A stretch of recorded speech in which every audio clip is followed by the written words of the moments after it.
എങ്ങനെയാണ് നമ്മുടെ മുട്ടുവേദന നമുക്ക് മാറ്റാൻ പറ്റുക എന്നുള്ളതിനെ കുറിച്ചൊക്കെയാണ് നമ്മൾ ഈ ഒരു വീഡിയോയിൽ ചിന്തിക്കാനായിട്ട് പോകുന്നത്. ഞാൻ ഡോക്ടർ അനുമോദ് കാക്കശ്ശേരി, മരിയൻ ആയുർവേദ, തൃശ്ശൂർ. അപ്പോൾ നമുക്കറിയാം കാലിന്റെ ഫ്രണ്ട് ഓഫ് തൈയില് നമ്മൾ ക്വാഡ്രിസെപ്സ് ഗ്രൂപ്പ് ഓഫ് മസിൽസ് എന്നൊക്കെ പറയാം, റെക്ടസ് ഫിമറിസ് എന്നൊക്കെ പറയുന്ന വലിയ ശക്തമായ മസിൽസ് ഉണ്ട്.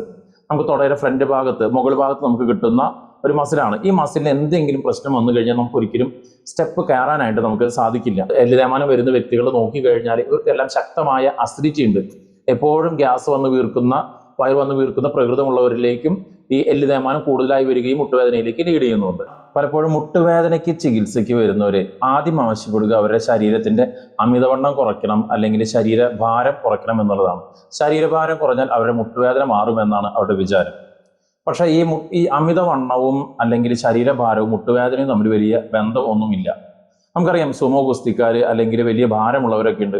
അവരിലൊന്നും പലപ്പോഴും മുട്ടുകൾക്ക് യാതൊരു കുഴപ്പമോ അല്ലെങ്കിൽ യാതൊരു രോഗങ്ങളോ ഇല്ല. അവർ സുഖമായിട്ട് അവർ സ്പോർട്സ് ആക്ടിവിറ്റീസോ അല്ലെങ്കിൽ അവരെ കാര്യങ്ങൾ ചെയ്യുന്നുണ്ട്. അപ്പോൾ ഭാരമായിരുന്നെങ്കിൽ അവർക്കൊന്നും നടക്കാൻ സാധിക്കുമായിരുന്നില്ല, അവർ ശരീരഭാരം കൂടുതലായിരുന്നെങ്കിൽ. അപ്പോൾ ശരീരഭാരവും മുട്ടും തമ്മിൽ വലിയ ബന്ധമൊന്നുമില്ല. എത്ര വലിയ ഭാരവും വഹിക്കാൻ നമ്മുടെ മുട്ടുകൾക്ക് ശക്തിയുണ്ട്. അപ്പോൾ അതിൻ്റെ യഥാർത്ഥ കാരണങ്ങളെക്കുറിച്ചും എങ്ങനെയാണ് നമ്മുടെ മുട്ടുവേദന നമുക്ക് മാറ്റാൻ പറ്റുക എന്നുള്ളതിനെ കുറിച്ചൊക്കെയാണ് നമ്മൾ ഈ ഒരു വീഡിയോയിൽ ചിന്തിക്കാനായിട്ട് പോകുന്നത്. ഞാൻ ഡോക്ടർ അനുമോദ് കാക്കശ്ശേരി, മരിയൻ ആയുർവേദ, തൃശ്ശൂർ.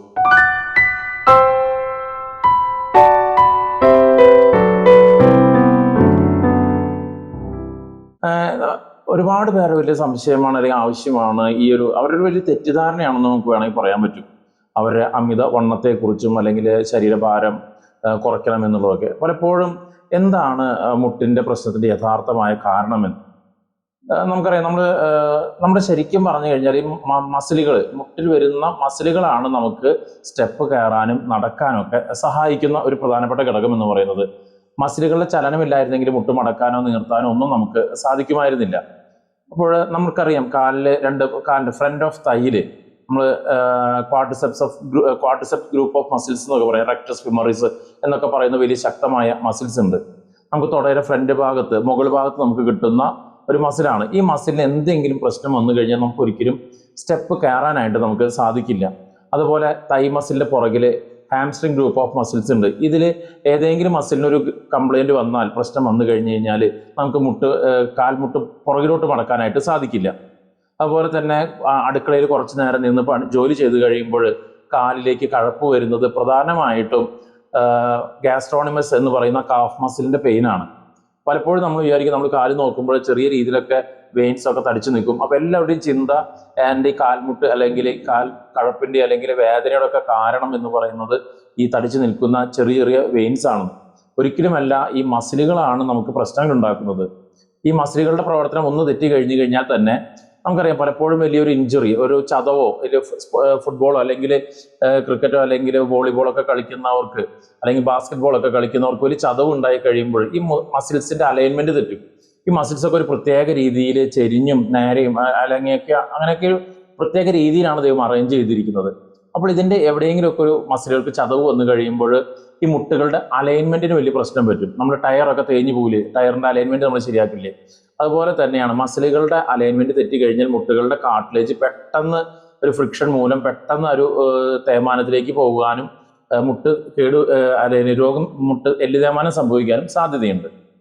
അതുപോലെ തന്നെ അപ്പോൾ ഉള്ള ഒരു പ്രധാനപ്പെട്ട കാര്യം, ഞാൻ മുട്ടുവേദനയുമായിട്ട് വരുന്നവരിൽ ഏറ്റവും കൂടുതൽ 80% നമ്മൾ കണ്ടിട്ടുള്ളത് മസിലുകൾക്ക് ഉണ്ടാകുന്ന മസിലുകളുടെ അലൈൻമെന്റിൽ ഉണ്ടാകുന്ന പ്രശ്നങ്ങളാണ്.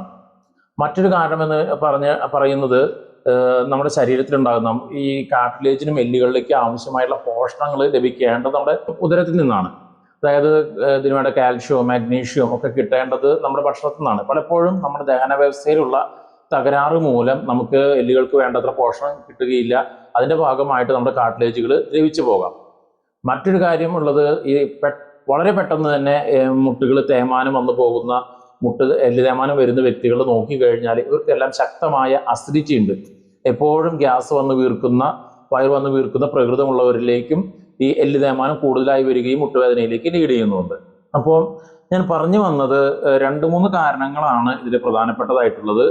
ഒന്ന്, ദഹനക്കുറവ്. കഴിക്കുന്ന ഭക്ഷണത്തിനും വേണ്ടത്ര പോഷണം ആഗിരണം ചെയ്യാൻ നമ്മുടെ സ്റ്റൊമക്കിന് അല്ലെങ്കിൽ ഇൻഡസ്റ്റൈന് സാധിക്കുന്നില്ല ഒന്ന്.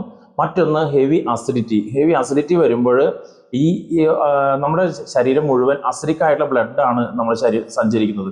ഈ അസിഡിറ്റിയുള്ള ബ്ലഡ് നമ്മുടെ ശരീരം മുഴുവൻ സഞ്ചരിച്ച് കഴിയുമ്പോൾ അത് കാൽമുട്ടിന്റെ കാർട്ടിലേജിനെയൊക്കെ ദ്രവിപ്പിക്കുകയും അത് എല്ല് തേയ്മാനത്തിലേക്ക് ലീഡ് ചെയ്യുകയും മുട്ടുവേദനയിലേക്ക് എത്തുകയും ചെയ്യുന്നു. മറ്റൊന്ന് പേശികൾക്ക് ഉണ്ടാകുന്ന അലൈൻമെന്റിൽ ഉണ്ടാകുന്ന പ്രശ്നം. കാൽമുട്ടിലെ മുകളിലെ മസിലുകളും പുറകിലെ മസിലുകളും അല്ലെങ്കിൽ ഗ്യാസ്ട്രോണിമസ് കാഫ് മസിലിൽ ഉണ്ടാകുന്ന ചെറിയ ചെറിയ ചതവുകൾ, അല്ലെങ്കിൽ വളരെ പെട്ടെന്ന് നമ്മൾ വീഴാൻ പോവുക, അല്ലെങ്കിൽ പെട്ടെന്ന് ഒരു ഭാരം പൊക്കുക ഒക്കെ ചെയ്യുമ്പോൾ ഇതിന്റെ അലൈൻമെന്റ് പെട്ടെന്ന് തെറ്റിപ്പോകും. ഈ തെറ്റിയ അലൈൻമെന്റുകൾ നമ്മൾ ശരിയാക്കിയിട്ടില്ലെങ്കിൽ ഇത് കാലക്രമേണ നമ്മുടെ മുട്ടിന്റെ ആരോഗ്യത്തെ പ്രതികൂലമായിട്ട് ബാധിക്കുന്നതാണ്. അപ്പോൾ ഇതെങ്ങനെ നമുക്ക് കണ്ടുപിടിക്കാം? സ്വയം എങ്ങനെ നമുക്കിത് കണ്ടുപിടിക്കാനായിട്ട് സാധിക്കുമോ? ഈ അലൈൻമെന്റ് തെറ്റിയിട്ടുണ്ടോ എന്നുള്ളത് നമുക്കൊരു പരിധി വരെ നമ്മുടെ എന്തെങ്കിലും ഓയിലോ എന്തെങ്കിലും എടുത്തുകൊണ്ട് നമുക്ക് നമ്മുടെ കാൽ മസിലുകളിലൂടെ നമുക്ക് വളരെ ഒരു ശക്തിയിൽ നമ്മൾ ഒഴിഞ്ഞു നോക്കുമ്പോൾ ചില സ്ഥലങ്ങളിൽ വരുമ്പോൾ മസിൽ കട്ടി പിടിച്ചിരിക്കുന്നതായിട്ട് നമുക്ക് കാണാനായിട്ട് മസിൽ കൺട്രാക്ഷൻ നമുക്ക് കാണാനായിട്ട് സാധിക്കും.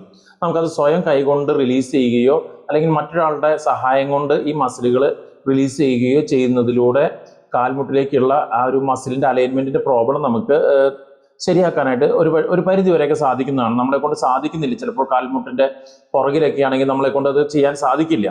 അല്ലെങ്കിൽ ഒരു പരിധി വരെ നമ്മുടെ ഡോക്ടർമാരെ സഹായം തേടുന്നത് നല്ലതാണ്. എന്തുകൊണ്ടെന്ന് ഈ മസിലുകളുടെ അലൈൻമെന്റ്, ഇത് എവിടേക്കാണ് ഈ മസിൽ ചെരിഞ്ഞിട്ടാണോ പോകുന്നത്, നേരെയാണോ ഇരിക്കുന്നത് എന്നൊക്കെ അറിയാനായിട്ട് ഡോക്ടേഴ്സിനാണ് കൂടുതലായിട്ട് മനസ്സിലാവുക. അല്ലെങ്കിൽ നല്ല ഡോക്ടറെ കണ്ടുകൊണ്ട് ഈ മസിലുകളുടെ അലൈൻമെന്റ് ശരിയാക്കിയാൽ തന്നെ വളരെ പെട്ടെന്ന് തന്നെ നമ്മുടെ കാൽമുട്ടിന്റെ വേദനയെ നമുക്ക് ഇല്ലാതാക്കാനായിട്ട് സാധിക്കുന്നതാണ്. അപ്പോൾ ഞാൻ പറഞ്ഞു വന്നത്, നമ്മുടെ കാൽമുട്ടിന്റെ വേദനയുടെ അടിസ്ഥാനം എന്ന് പറയുന്നത് ഒരിക്കലും നമ്മുടെ ശരീരഭാരമോ അമിതവണ്ണമോ ഒന്നുമല്ല, നമ്മുടെ ശരീരത്തിൽ ഉണ്ടാകുന്ന മസിലുകൾക്കുണ്ടാകുന്ന പ്രശ്നങ്ങളാണ്. ഈ മസിലുകളുടെ പ്രശ്നങ്ങൾ പരിഹരിക്കുകയും നമ്മുടെ ഇൻറ്റസ്റ്റൈനൽ പ്രോബ്ലംസ് പരിഹരിക്കുകയും ചെയ്തു കഴിഞ്ഞാൽ തന്നെ നമുക്ക് കാൽമുട്ടിന് വലിയ വേദനയില്ലാതെ അല്ലെങ്കിൽ അതിന് വലിയ രോഗമില്ലാതെ തന്നെ നമുക്ക് മുന്നോട്ട് പോകാനായിട്ട് സാധിക്കുന്നതാണ്. വീണ്ടും മറ്റൊരു എപ്പിസോഡുമായിട്ട് നമുക്ക് വീണ്ടും കാണാം. Thank you.